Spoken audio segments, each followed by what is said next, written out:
নমস্কার বন্ধুরা, Piyali lifestyle with village সকলকে স্বাগত জানাচ্ছি। আজকে রুই মাছ এনেছি। এখানে দেখো 6 পিস রুই মাছ নিয়েছি। মাছটা তোমরা কম বেশি করে নিয়ে নিতে পারো। এখানে আমার 400 গ্রামের মতো মাছ আছে। প্রথমে মাছটা ভালো করে পরিষ্কার জল দিয়ে ধুয়ে নিয়ে এসেছি। এবার এর মধ্যে আমি আন্দাজ মতো লবণ নিয়ে নিলাম আর পরিমাণ মতো হলুদ নিয়ে নিয়েছি। এবার হলুদ ও লবণটা এই মাছের সাথে ভালো করে মেখে নেব। আর আজকে দুর্দান্ত একটা রেসিপি তোমাদের সাথে শেয়ার করছি। একটু হালকা পাতলা কিন্তু আমাদের শরীরের জন্য অনেক উপকারী, তাই ভাবলাম অল্প তেল মশলায় ফুলকপি দিয়ে এই রুই মাছের পাতলা ঝোল করব। আর এইভাবে রান্না করলে কিন্তু দুর্দান্ত লাগবে। এখানে দেখো হলুদ লবণটা মাখা হয়ে গিয়েছে। এবার এদিকে একটা কড়াই বসিয়ে দিয়েছি। কড়াইয়ের মধ্যে আমি প্রথমে সর্ষের তেল নিলাম। তেলটা কিন্তু প্রথমে ভালো করে গরম করে নিতে হবে, নাহলে কড়াইয়ের নিচে মাছটা দিলে কিন্তু লেগে যাবে। আর তেলটা যদি ভালো করে গরম করে নিই তাহলে কিন্তু লেগে যাবে না। এখানে তেলটা গরম হয়ে গিয়েছে। এবার এর মধ্যে আমি মাছগুলো নিয়ে নিলাম। এখানে আমি 3 পিস মাছ নিয়েছি। আর সব মাছ একসাথে ভাজা যাবে না, কারণ একসাথে ভাজতে গেলে মাছগুলো ভেঙে যাবে। তাই আমি এরকম 3 পিস করে 2বারে মাছগুলো ভেজে নেব। প্রথমে মিডিয়াম আগুনে মাছগুলো হালকা লাল করে ভাজবো। আর খুব জোর আগুন দেবো না, তাহলে কিন্তু উপর দিয়ে ভাজা হবে আর ভেতর দিয়ে কাঁচা থাকবে, তখন খেতে একদম ভালো লাগবে না। এবার একইভাবে উল্টিয়ে এই পিঠটাও ভেজে নেব। মাছটা দেখো হালকা লাল করে ভাজা হয়ে গিয়েছে। এর থেকে বেশি ভাজবো না, এর থেকে বেশি ভাজলে খেতে ভালো লাগবে না। এবার মাছগুলো তুলে নিলাম। একইভাবে এই বাকি মাছগুলো ভাজবো। এই মাছ ভাজতে ভাজতে চলো সবজিগুলো কেটে নিই। এখানে দেখো একটা ফুলকপি এনেছি আর একদম কচি। আর এই কচি ফুলকপি দিয়ে রুই মাছের ঝোলটা কিন্তু দুর্দান্ত লাগবে। ফুলকপিটা কেটে নিলাম। ফুলকপির এই ডাঁটগুলি ফেলবো না, এই ডাঁটগুলি দিয়ে তরকারি রান্না করবো। আরেকদিন তোমাদের সাথে শেয়ার করব। এবার ফুলকপিগুলি এইভাবে আমি ভেঙে নিচ্ছি। ডাঁটটা কিন্তু বড় বড়ই রাখবো। তোমরা ইচ্ছা করলে ডাঁটটা একটু কেটে নিতে পারো, কিন্তু ফুলকপিটা একদম কচি আর এই ডাঁটটাই কিন্তু খেতে ভালো লাগবে। এখানে কথা বলতে বলতে ফুলকপিগুলো কাটা হয়ে গিয়েছে। একইভাবে দেখো দুটো মাঝারি সাইজের আলু কেটে নিয়েছি। এইভাবেই লম্বা লম্বি করে কিন্তু কেটে নিতে হবে। এখন ফুলকপি ও আলুটা আমি ধুয়ে নিয়ে আসবো। এদিকে একটা পাত্রের মধ্যে আমি গরম জল নিয়ে নিলাম। এর মধ্যে 1 চামচ আমি লবণ দিলাম। এবার এই জলের সাথে লবণটা ভালো করে মিশিয়ে এর মধ্যে ফুলকপিগুলো নিয়ে নিলাম। এর মধ্যে 10 মিনিট ভিজিয়ে রাখলে এর মধ্যে অনেক কীটনাশক ওষুধ ব্যবহার করা হয়, সেগুলো কিন্তু নষ্ট হয়ে যাবে। ইচ্ছে করলে তোমরা সামান্য একটু ভাপিয়েও নিতে পারো। এবার এইভাবে আমি 10 মিনিট রেখে দেবো। এদিকে সব মাছগুলো হালকা লাল করে ভেজে নিয়েছি। কড়াইতে অনেকটাই তেল আছে, তাই আলাদা করে তেল দেবো না। এই তেলের মধ্যে আমি ফুলকপিগুলো নিয়ে নিলাম, এর সাথে আলুও নিয়েছি। তোমরা ইচ্ছা করলে ফুলকপি আলু আলাদা করেও ভেজে নিতে পারো, কিন্তু এইভাবে একসাথে ভেজে নিলে কিন্তু অল্প সময় তোমাদের ভাজা হয়ে যাবে। এবার এখানে আমি স্বাদ অনুযায়ী লবণ দিলাম। লবণটা আলু ও ফুলকপির সাথে নেড়ে চেড়ে মিশিয়ে মিডিয়াম আগুনে 2 থেকে 3 মিনিট ভেজে নেব।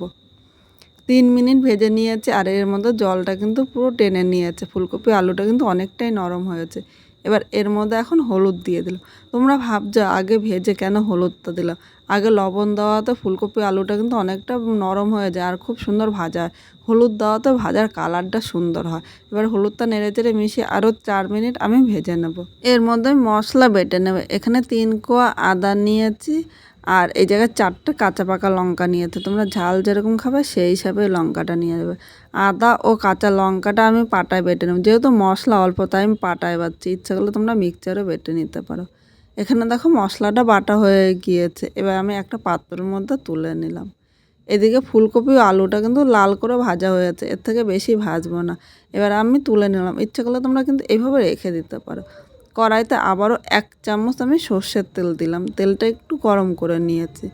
এবার এখানে একটা তেজপাতা সম্বাদ দিয়ে দিলাম ও একটা শুকনো লঙ্কা সম্বাদ দিয়েছি। এর সাথে 1/2 চামচ জিরে সম্বাদ দিয়ে দিলাম। এবার এখানে যে মশলাটা বেটে রেখেছিলাম মশলাটা নিয়ে নিলাম। এখন মশলাটা এর সাথে নেড়ে চেড়ে মিশিয়ে 3 থেকে 4 মিনিট মিডিয়াম আগুনে কষিয়ে নেব। এইভাবে মশলাটা কষালে মশলা কষা সুন্দর হবে আর এই রান্নাটা কিন্তু খুব ভালো হবে।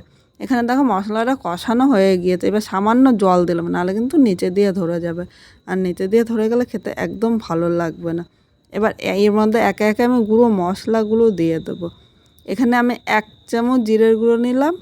যতটা জিরের গুঁড়ো নিয়েছে তার হাফ ধনিয়ার গুঁড়ো নিয়েছি। স্বাদ অনুযায়ী লবণ নিলাম, প্রয়োজন মতো হলুদ নিয়েছি। এখন এই মশলাগুলো সব কিছুর সাথে নেড়ে চেড়ে মিশিয়ে আরও 3 থেকে 4 মিনিট কষিয়ে নেব। এখানে দেখো আমি কিন্তু খুব বেশি মশলা ব্যবহার করিনি, যতটা পেরেছি অল্প তেল মশলা তোমাদের সাথে রান্নাটা শেয়ার করছি। এখানে মশলাটা কষানো হয়েছে, আর দেখো কোনো লঙ্কার গুঁড়ো দিইনি, কিন্তু তাতে কালারটা কিন্তু দারুণ এসেছে।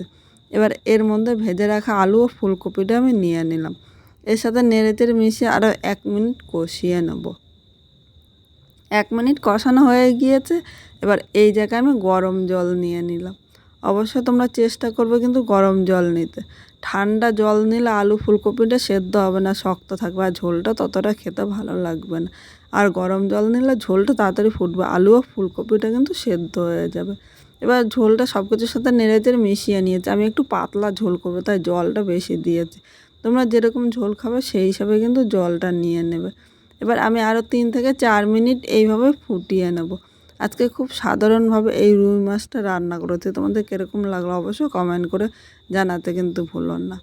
নতুন কোনো বন্ধু এই ভিডিওটি দেখতে আসলে ভালো লাগলে একটা লাইক, শেয়ার ও কমেন্ট করো, সাবস্ক্রাইব করে পাশে থেকো, যাতে নতুন নতুন ভিডিও আপলোড করলে সবার আগে নোটিফিকেশান আপনার কাছে পৌঁছিয়ে যায়।